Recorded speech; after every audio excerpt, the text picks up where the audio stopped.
Hello, my name is Elo Eriri, and it is not a pleasure to make this video because of what's going on in Ukraine.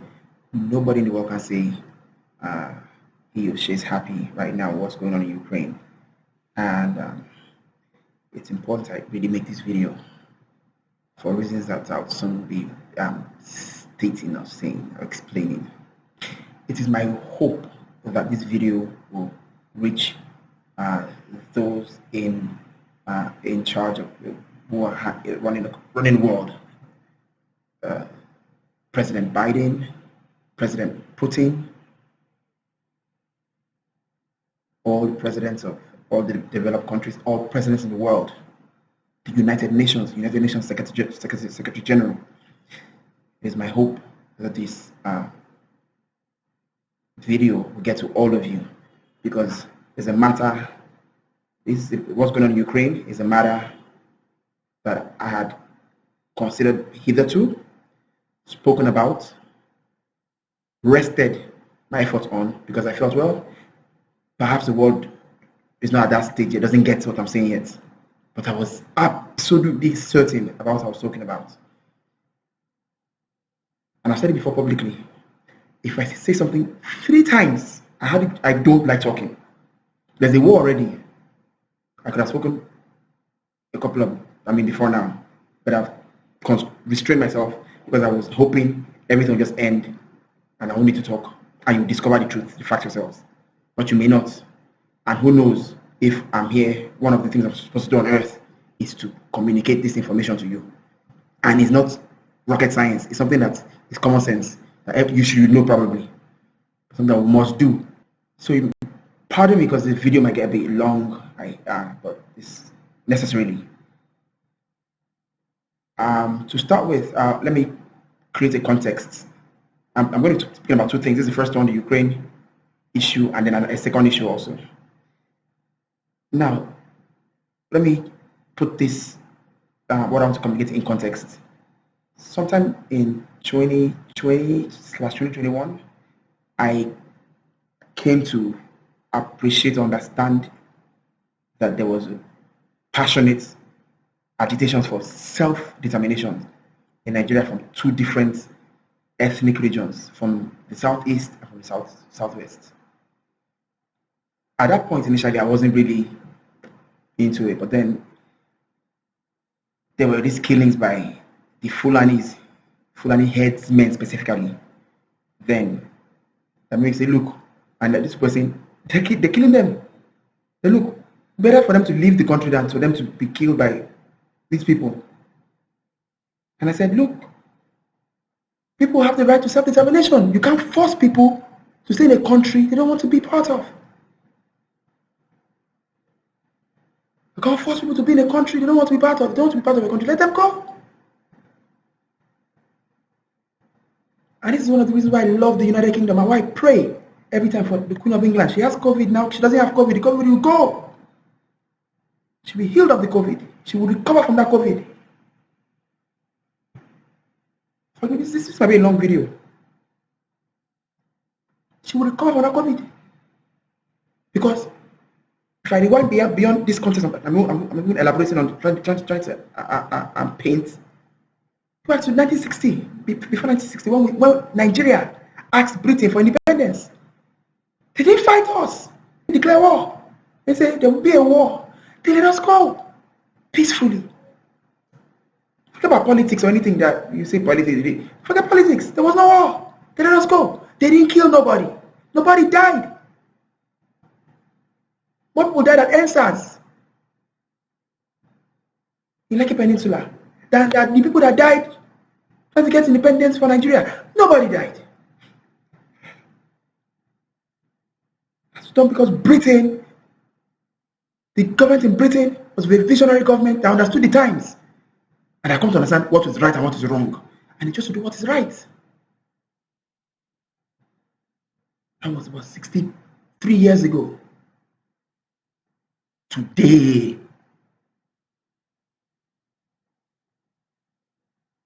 we're not living up to the standard set by the United Kingdom many years ago. So in Nigeria, around 1960, the British let us go. What's independence? British let us go. A couple of years later, and then there was the Civil War. A couple of years later, the Southeast said, we want to go, and we, the rest of the country, who had gotten, and it's not the rest of the country, certain people, probably the Fulanis, and they should need to tell us if they're not the ones, said, we want to go, let us go. We said, no. You must fight us first. It must be a war. And between 500,000 and 1 million Southeastern people were murdered to force them to remain against their will in a country they don't want to be part. They didn't, as at then, they didn't want to be part of, and now it seems they still are not even sure they want to be part of. I'm saying they're not sure because we haven't done a referendum, and they're still looking at it. If they can get presidency, maybe that will make them feel comfortable. But they're not sure they belong. They really belong here. They are equal citizens with others. Yet, so we forced them. We that were beneficiaries of the wisdom of respecting the rights of the people to self-determination, turned around not long after to deny people who call our fellow countrymen, our brothers and sisters, to deny them these rights. Killed about 500,000 to 1 million of them. Now again, and after that, we refused to make them happy. They now came again and said, we want self-determination again in 2020, 2021, 2022, thereabouts. And so during that period, I considered the matter and I said, look, this is common sense. We got our independence because we demanded for it, and our right to self-determination was respected. In the UK, Scotland, their agitations, they want independence. The people, they want independence, and there was a referendum. The UK has a referendum law. If you want to go, if you want to leave the UK for any constituent state, any member state of the UK wants to leave, there's a process. If you follow it, you do the referendum, and you get the votes, you go peacefully. The EU is a federation of nations. It has a process, an exit process. Any house you enter that doesn't have an exit is a prison.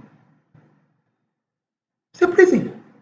So in that period, I kept talking and saying, please respect the rights of these people to self-determination. We don't have a formal process in Nigeria. That's the problem. We need a formal process to manage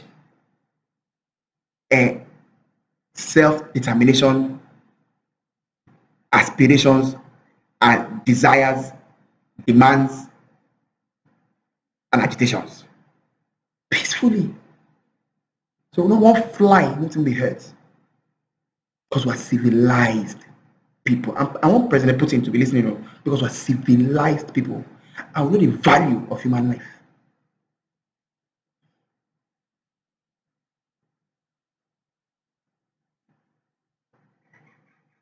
And I say always that the life of one man must come to the era on earth here, where the life of one man is held by all men to be worth far more than all the treasures that are to be obtained, that are obtainable in the universe. All. One man. To kill one man because of what? To go, we discuss. We celebrate, we will rejoice because you are going, we're going to be enemies. You'll be our neighbor.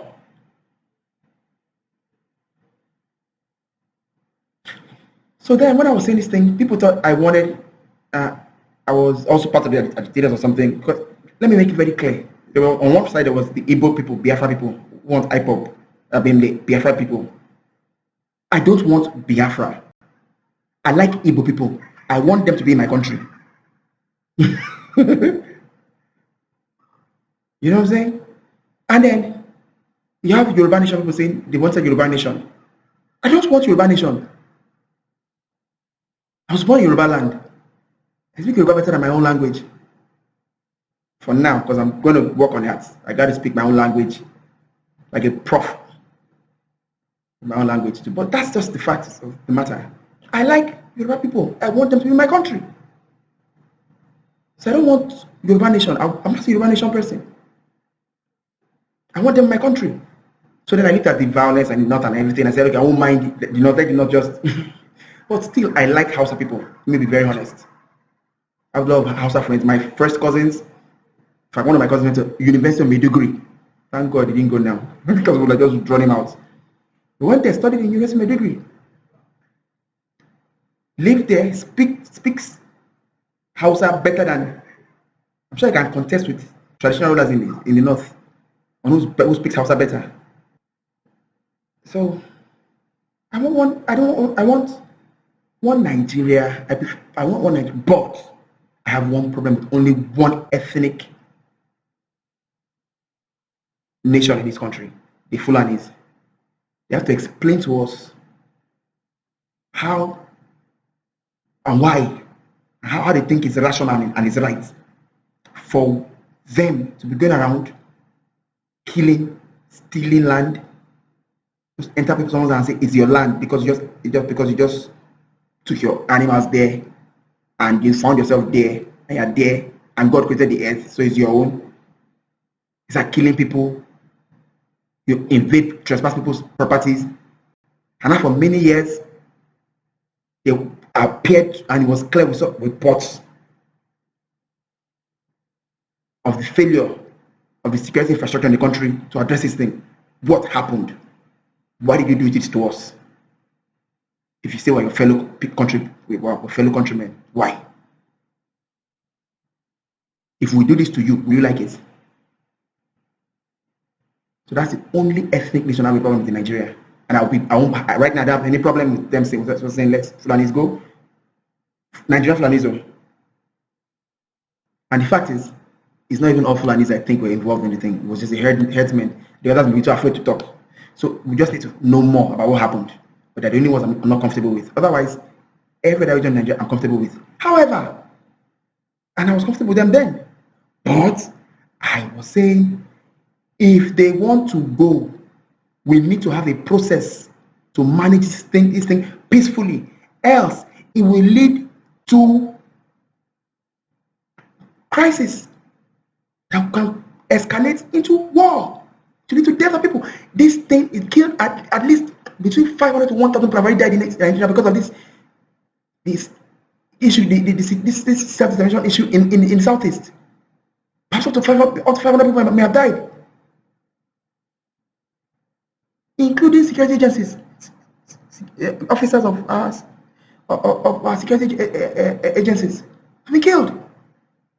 One could have had a peaceful process. And who do I blame? I don't blame the agitators. I don't blame them. The same reason why I won't come out now to verbatim blame anybody for what's going on in Ukraine. President Putin, President Biden, Obama, Clinton, Bush, all of you got to listen to this. Putin is not a problem right now. I've set the context now. I established what the problem is. I've already said it already. I let the cat out of the bag. The problem is, in most countries in the world, there is no process for the peaceful management of self-determination, aspirations, demands, and agitations. It's a process. We're very helpless. Like, we don't want to stay. Let us go. Let us go. Get to the point where they just lose control. It goes haywire. Because there's a reason why they're saying they don't want to go. And most times, you don't address the reason. You even intensify. Say you can't go because you feel we have the military will fight you. I should rewind because I looked at the Ukraine issue. I checked the Donetsk situation, and I saw the separatists there, ab initio in the beginning, were asking for the same thing IPOP is asking for in the southeast, was asking for in the beginning, peacefully. Give us a referendum. That's the problem. Putin is not the problem. Problem is the Donetsk people and then the other region. There's another region. They even Putin is saying, I'm going there so that the people can have the right to self-determination. That's what he's saying invariably.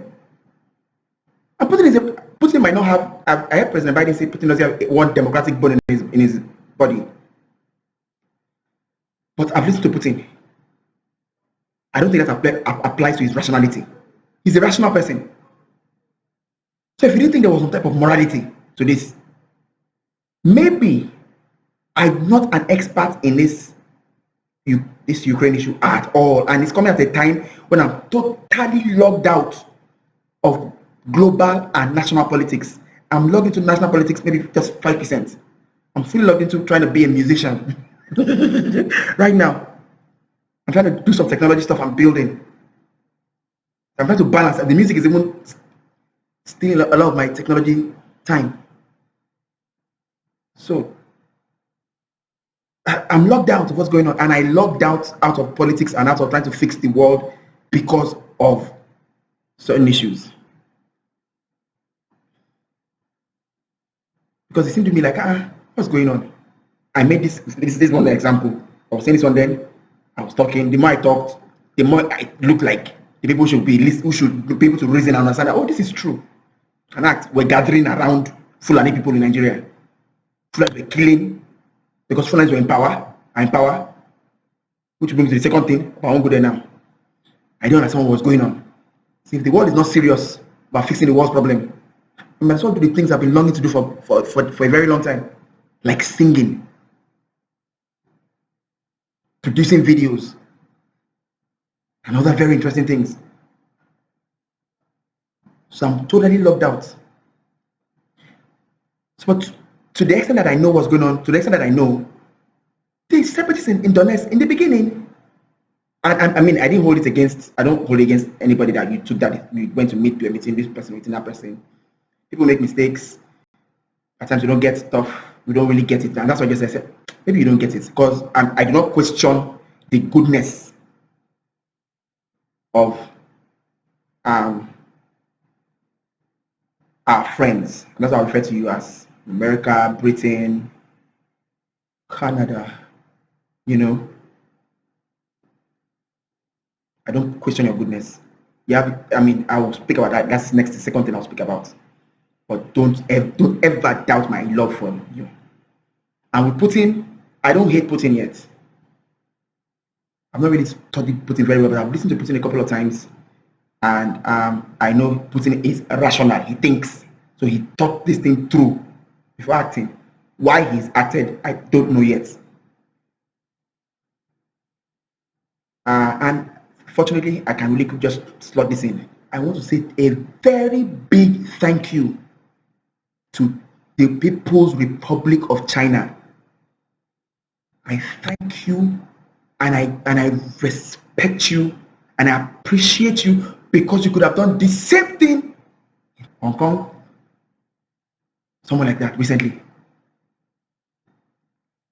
But we all cried. What do the people want? Respect the will of the people. They own their land, they own their country. We know you're powerful. You are superpowers. But the power you own, you are human beings. Forget that you call yourself China. We're all one country on this earth. We're one planet Earth. One planet. We're all one race of beings. We're all human beings. So your power, we celebrate it. We are glad that you're doing good and you're progressing. China, Russia, America, we love it. Do more. Progress more. Because one day, who knows? The earth might come under. The aliens may come from Mars. When Elon Musk does one of his plane trips to Mars, they might just sneak in through the rockets. You know that place where this fire comes out from the booty of the rockets, just sneak in and just go to Mars, swallow us. But then it might be the might of China, the military capability of China that might save the whole world. Or the capability of Russia that might save the whole world. So the power you have is given to you by we don't even know our creator. We don't know who created the earth. We don't know who made this world. We say, we own Nigeria, we own this China, we own this. We don't know who made the world. We know the things, this computer, somebody made it. This camera, somebody made it. You know what I'm saying? So we can't see these things that are less complex in the world, that we know that they were made by someone. They didn't just happen. Yeah, this one is more amazing, more wonderful, more miraculous. You throw a seed into the ground, it turns into a tree and gives us food, feeds us. You think no, it just happened? It was just an expression, boy. They should flog that person and say, who said that thing? A big bang, boy. Yeah, maybe the process involved a big bang. Many big bangs, probably. There was intentionality in the creation of this world. That just happened. Boof. We don't know the person. We don't know the real owner. I've never seen him. Have you ever seen him? So just custodians. If he comes today and says, I'm the real owner, and he proves it, we have to relocate to who knows where.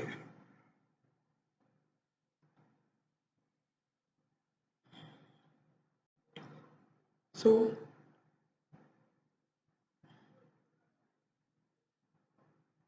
let's not act like we don't understand these fundamental facts. That we are custodians, we are beneficiaries of stuff that we don't have the ability to do. We can't make a world on earth. We can't do these things. We don't have the technological capability to do it. We're beneficiaries of these things. So I'm saying, Putin, China, America, France, Germany, we love that you're doing great. Keep doing great. But let's always remember, we're one world, one humanity.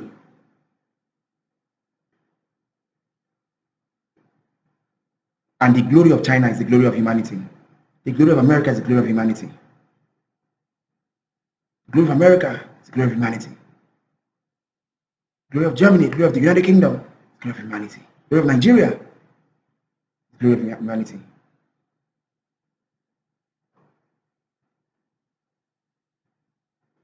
We have one world.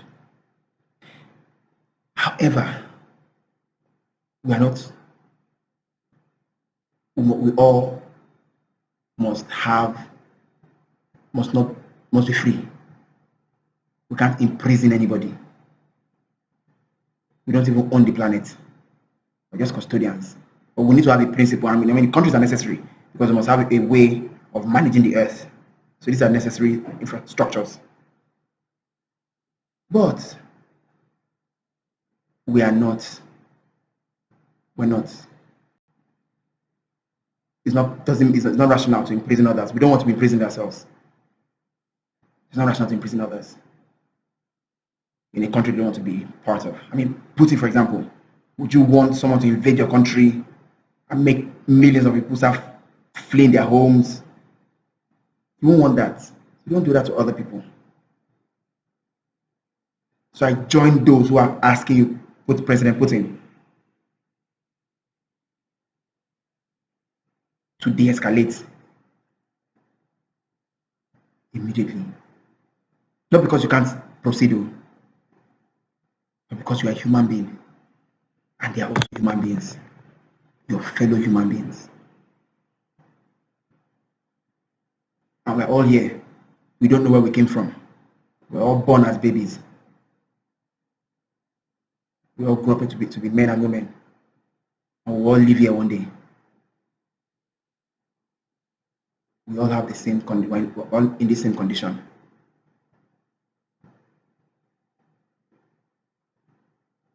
Think about it. And I'm sure you will see I'm being very fair. Because now if you see, and this is what President Biden and I want Prime Minister Boris Johnson and everyone to understand. that we think it is right to use force against the Donetsk rebels, the separatists there who want independence. We think it's right for Ukraine, the Ukrainian government to force them, use force against them to make them want to stay or whatever. Remember, I said I don't really know too much about this matter yet because I don't know, but I know there's been some fighting between them, and nobody's saying Ukrainian government you must negotiate with this, you must sit down with these people, and this thing must be managed in a peaceful manner. This self-determination request agitation must be managed in a peaceful manner, the way it's been done in the United Kingdom. And that's the example, that the role model now for the world, the United Kingdom and the European Union. And I say, here, Ukraine is trying to join the European Union. But tomorrow, they might want to leave. They want to leave. Would the European Union fight them? Say the people of Donetsk say they want to leave. Verify.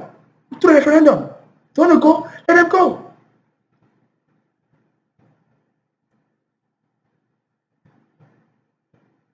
What I'm saying is, when we say what Putin is doing is not good, we must also understand that it is also not good to fight and start killing people who say they want to be free. What is good for the goose is good for the gander.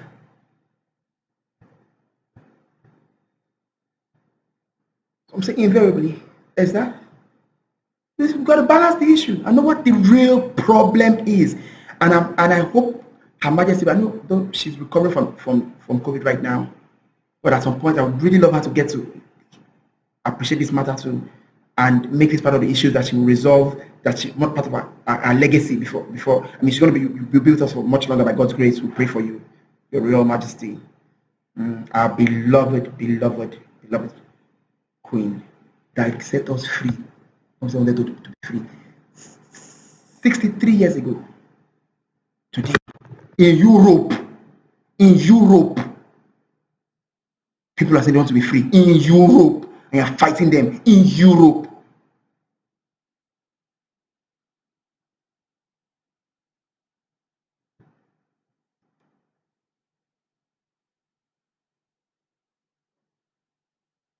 You get it? So this is a very simple. I mean, there are problems that you need to now spend months trying to figure out how to build this, build that thing. Ask Elon Musk. It handles these sort of problems. I have deal with some sort of problems too. I have to, but not presently. I'm not at Elon Musk's scale. But the problem is that you have to say, oh, we need to figure out what to do, what the problem is with this first of all. And I'm trying to think of how to solve it.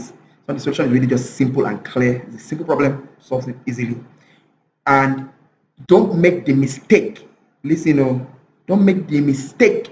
Let's do one type of settlement after maybe about 500 people have died or something. That so I'll settle, there'll be peace talk somewhere else and just settle somehow and sweep this matter under the carpet. Because if you do that, in the next 3 years, 4 years, 2 years, somewhere else in the world, the same issue will erupt. We have this in Nigeria, 2 different ones. In fact, the terrorism crisis in the north is also rooted in the mismanagement of the demand for self-determination. At some point, they were saying, we want our own Islamic nation. And before they said, hey, receive the bullet. And it said, no one has monopoly over bullets too. And the north is upside down. God will turn it back right side up. Through our efforts. So we must, as a world, arise and elevate to a level where we manage the demands and aspirations and agitations for self-determination through a peaceful process in all countries. As to be rooted in the United Nations. There could be United Nations charter that all countries will now adopt and stuff like that, and then make laws in their own countries. But we have some, unfortunately for us, We have countries that have been doing this for a very long time. The United Kingdom, and they haven't always been doing it. So they learned over the years that we got to do this. It's just going to be causing people to just die. And this is why I love Queen, her royal. You see, I always put her royal majesty first because it's royal. The throne doesn't make you royal. It's your conduct. The queen blows and dazzles. She loves her people. Her priority is the people. As I have the people of the UK citizens, they love her because they know she's not trying to get aggrandize money, trying to aggrandize property, trying to interfere with our government. No, she wants people to be happy, everybody happy. Run the government well. If you want to go, let them go do the right thing. Members of my family, behave well. If you don't behave well,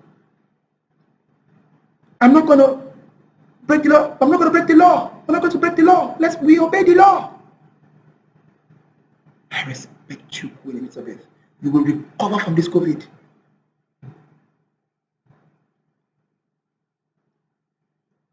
So this is my appeal to you, President Putin. You say what you want is for the people of Ukraine to determine their own fate. What country to be part of? Blah blah blah. You're not going to get it by shooting up and down. Not how people you shoot and kill. Ultimately, you are going to do a referendum. The referendum will be done. So now let's get to the table and discuss how we'll set up the referendum laws and how and set up that law, and then implement the law, and how the law will be implemented in a free and fair manner, monitored by international stakeholders. So bullets that never ever solve issues. People solve problems. Bullets don't solve problems. People solve problems. So to get back to the we need what we need now: referendum, peaceful exit laws, self-determination management, administration management laws in Ukraine, a law to manage it.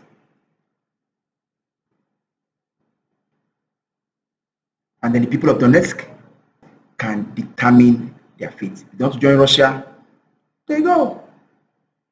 They want to join, don't stay in Ukraine, they stay, but let them be the ones to decide.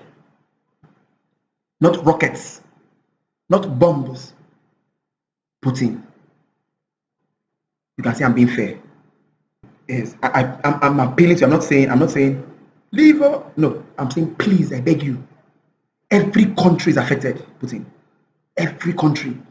There are Nigerians that are on the streets in Ukraine are running, afraid.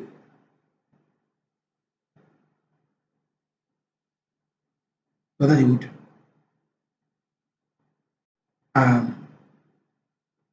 survive or whether you just drop a rocket on their heads. I don't think you are irrational, personally. And I'm actually, I did not think you would attack Ukraine. I didn't think you would attack. Maybe because I was not really following the issues well.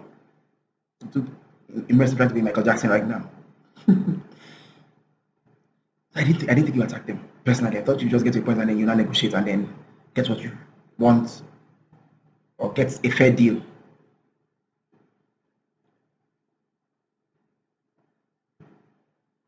Now, the second issue I want to talk about is, and I think the referendum, that's exactly what we need. Not just in Ukraine, we need it in Nigeria. We need it in every country in the world that doesn't have one now. Referendum laws, self-determination management laws.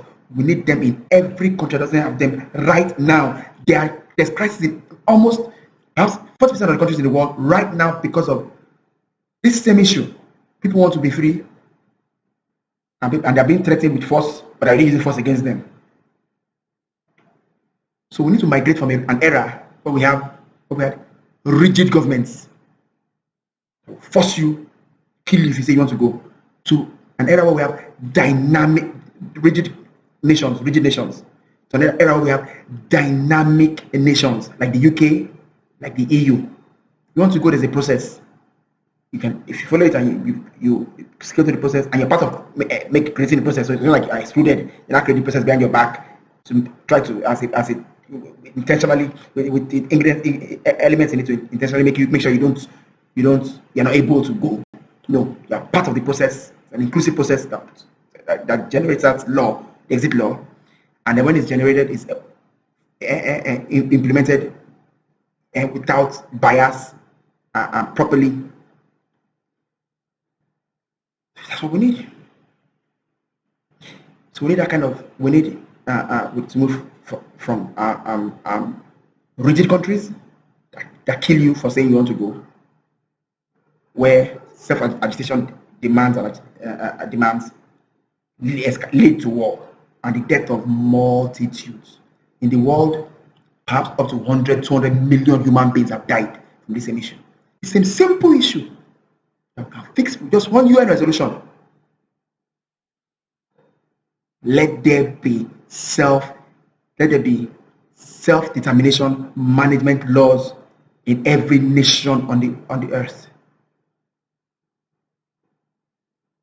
There be referendum laws in every nation of the earth to dynamic nations. And you see, the good thing about having dynamic countries, it's not that you have it's not just that you have an exit.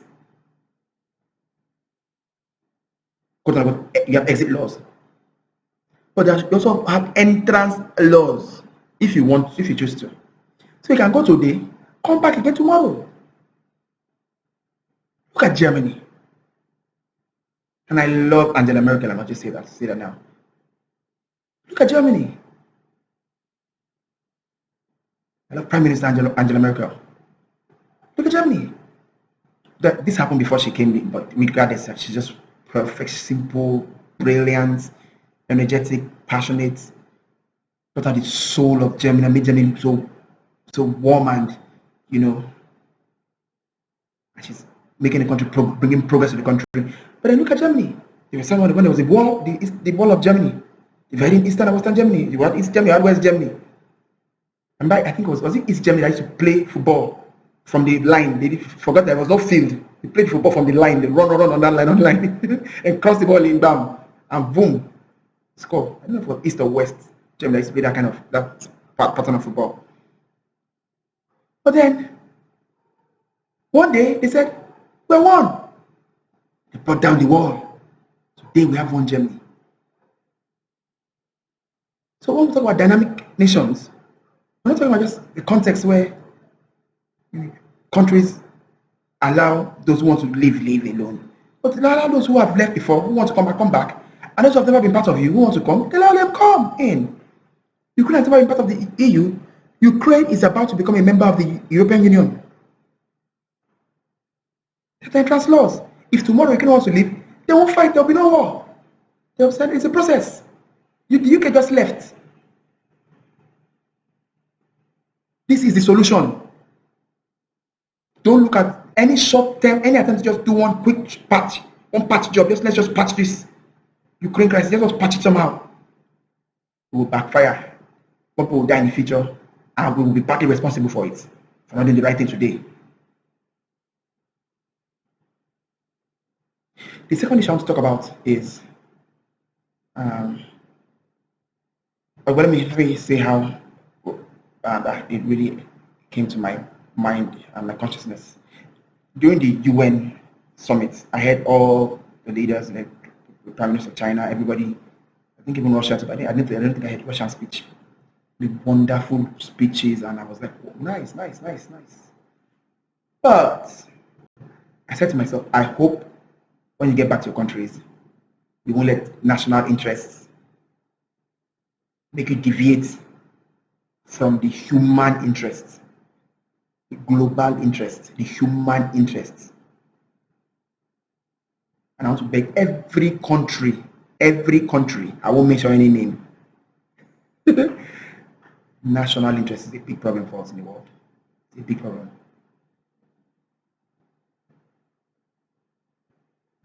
We're not willing to suffer loss for the good of others, other countries. Like our national interests, we want to get this, so we need to let others suffer, other nations suffer, other people suffer.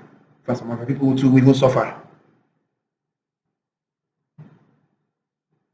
But this whole national interest mentality or ideology is only substantiable and applicable to a scenario, a world where any country is effectively threatened by any other country. It's not because every country understands that we are all human beings. When I was in Ghana, I lived in Ghana. Until tomorrow, I say I love Ghana with all my heart. Because when I was in Ghana, I felt more at home in Ghana than I feel in my own country. I felt it was my country because I'm a human being, and they were all human beings too. And they were great, amazing human beings, simple people who loved good and didn't like evil.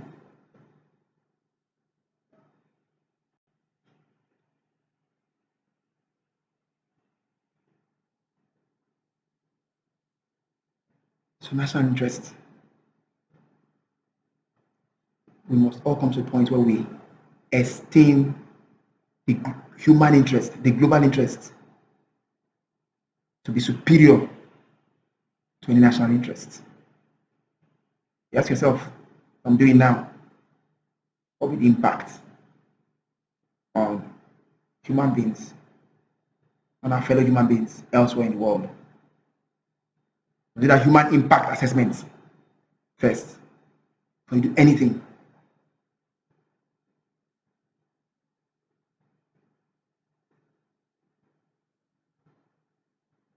Always think human beings, we're all human beings.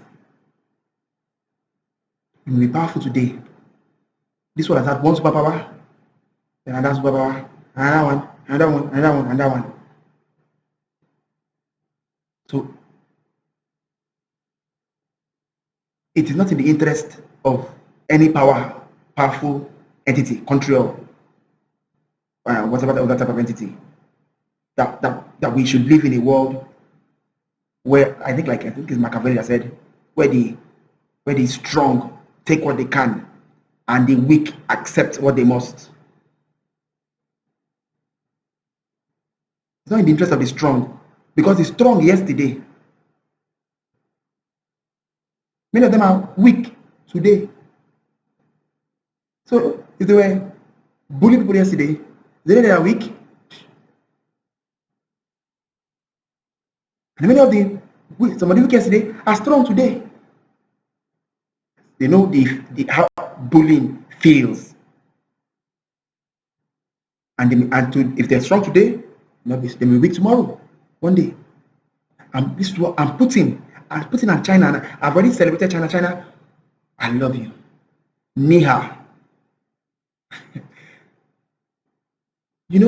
Because you constrain yourself. You have the military might to move in on things Hong Kong. Because you constrain yourselves. And you are funding projects all over the world. Building roads, building trains, within my country. Thank you.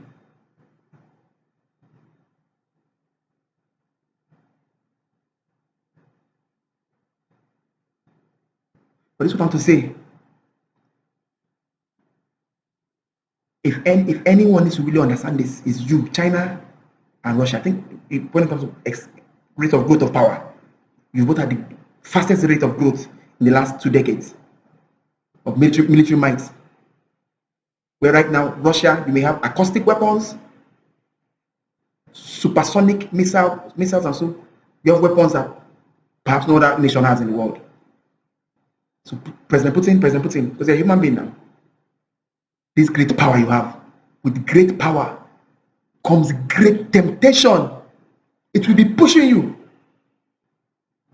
The end of that pushing is blood, sorrow, tears, and blood of human beings like you, your fellow human beings. As I say, with great power comes great responsibility. So the way your power has increased, you need to go back to your cocoon and work on yourselves and say, I must be able to carry this power. And we must be the best powerful country ever. I see people wanting to be better than America when it comes to military might. I'm not seeing people trying to be better than America when it comes to values. When it comes to the grants you're giving countries. America gives grants, billions, hundreds of billions of dollars to countries over the world every year. China, thank you, you do loans. I'm telling you, compete with America in the good things America is doing. Not just in trying to get this, not just in defense or in science and technology. Try and also be and which we love and we really love, because I mean, it's awesome what you're doing in all these respects. But also add these ones too.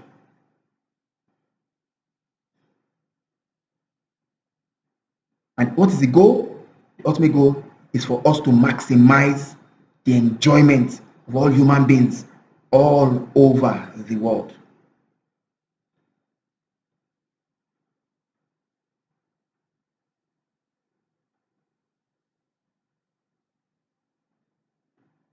That's why I say my goal, my personal goal, is to maximize my contribution to the maintenance or increase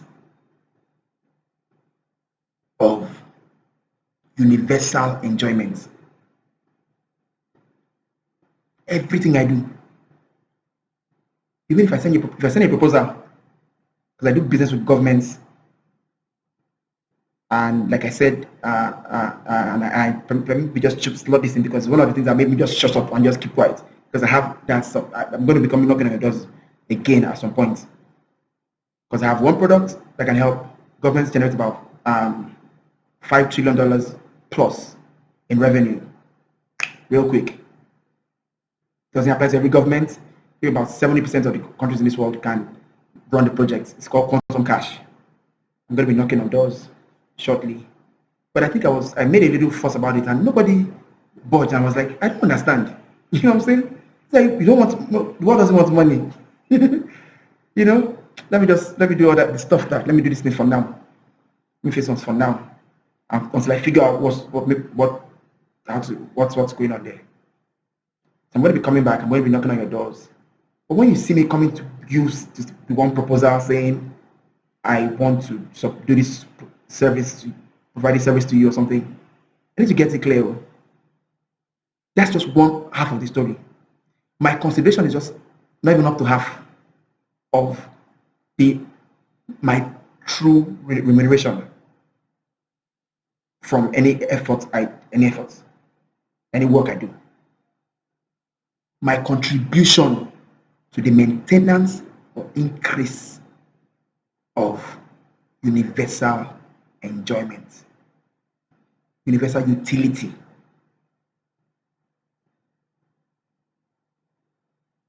is a material, in fact, it's the decisive consideration in everything I do, which means if I have that component, if I have the contribution components, and I don't have the remuneration, the consideration, the consideration components of my overall reward from any work I do, I probably will still do the work if I see the contribution is material. But if I see that there's no contribution, and there's so much consideration, but there's no contribution, that's stealing now. That's taking a lot for giving nothing. Count me out of that. If I come to you and come to add value, as I'm going to be coming to knock on your doors with respect to quantum class very soon, please, I urge you. I use the Nigerian language to just beg you now, all of you. When I come, receive me with open arms. I'm your fellow human being. I'm coming to add to your joy and your enjoyment. And by God's grace, we'll do it. We'll get it done. Because I know I'm certain we can. The same way I'm certain about the solution to this, and that's what I'm certain about that one too. And then there's other stuff too. But just know, if Elo Eriri knocks on your door, he's coming to contribute to the maintenance or increase of your utility.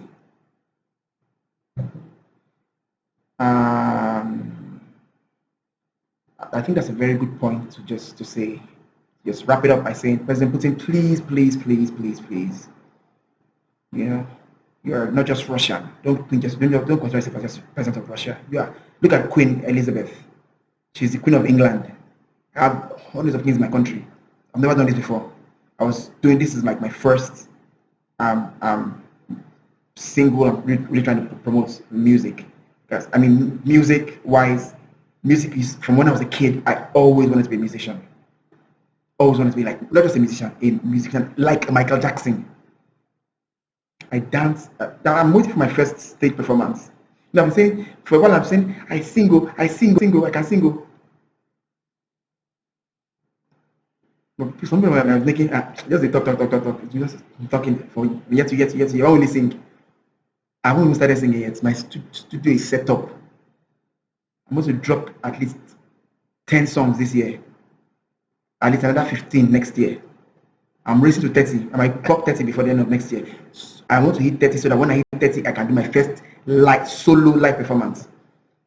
But hopefully, I'll do perhaps hopping on some people's gigs and then break it down a little bit on the dance on stage. But I do dance a lot. So I might also be coming to your countries for concerts too. When I come, please receive me with open arms. You know, I'm coming to also add to your utility, because music is. I told myself something long ago. I said, there's fighting on one hand, and then there's dancing on the other hand. And I said, they both require energy and effort. I said, I prefer dancing to fighting. It's more fun. It's enjoyable. Fighting, no matter how you deck anybody, ultimately, you still, you know what I'm saying? It doesn't, if you do something bad.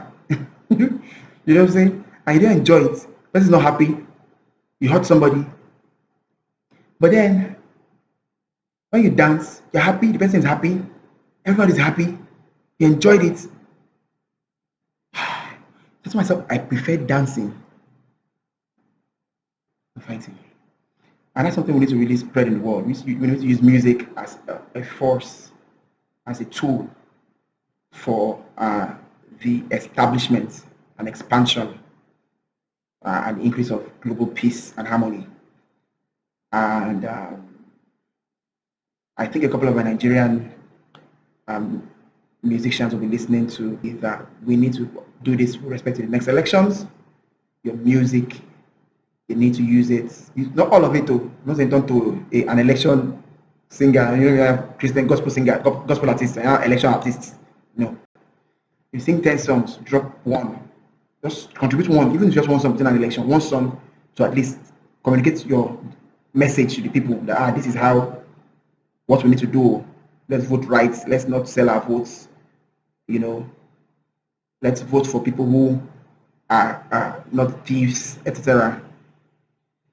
But as far as the world is concerned, I think I've established the two matters I want to establish, and I can let you go at this point. And I thank you for your audience, and I greatly appreciate it. You are great men.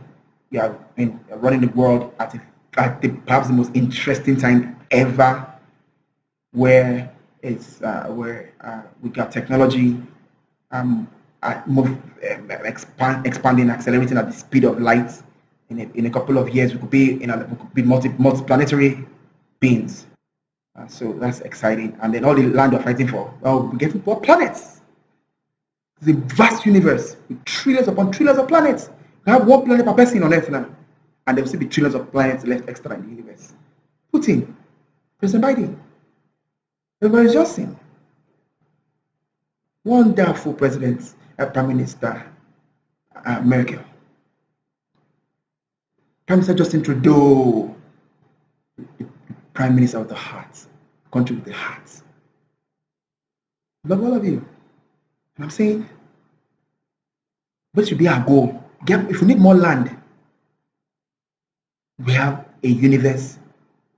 The same person that put the earth here, perhaps it's the same person. We don't know whether it's different people. Hopefully, perhaps I believe my religion says it's the same person.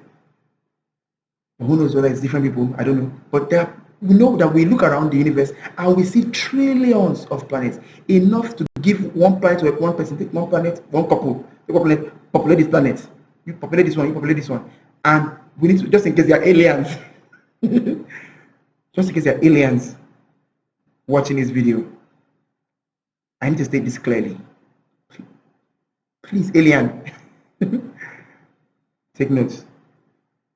We respect your own rights to self-determination too.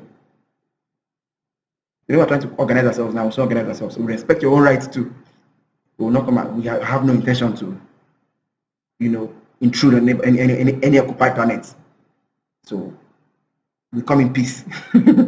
Like we say in Nigerian Twitter, we come in peace. I love you all. Thank you very much. And please, let it be peace in Ukraine now. And let's listen peacefully to the referendum law. And let's make sure that this kind of issue never leads to any type of human casualty anywhere else in the world, ever in history. Let's put an end to this problem that has led to the death of over 100 million people. Let's put an end to it now, because we can, and it's right for us to, because human lives matter. Look at the masses of people that are displaced in Ukraine. Together, we can.